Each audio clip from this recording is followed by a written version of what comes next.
What is yin and yang? The classical old text I Ching says nature comprises of yin and yang. Yin and yang are fundamental concepts in traditional Chinese medicine.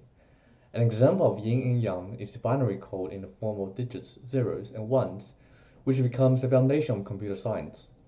Looking at the seasonal changes, hot is yang, cold is yin. Day is yang, night is yin.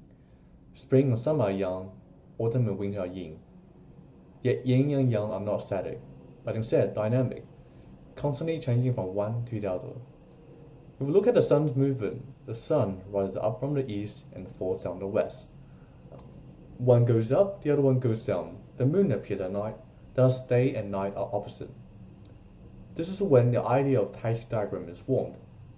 When the sun is coming out, the air becomes warmer, but the earth is still cold.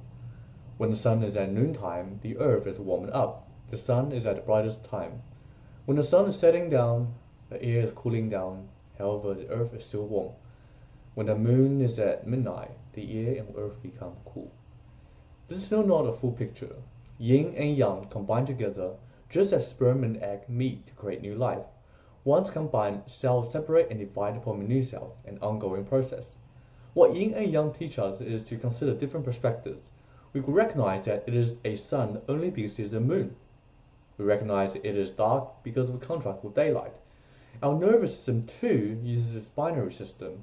If someone is forced to look at an image without moving their eyes for a long period of time, the image will disappear because your eyes cannot contrast other objects. Yin and yang coexist. This brings us to four qualities in yin and yang. Number 1, opposite. Number 2, complement.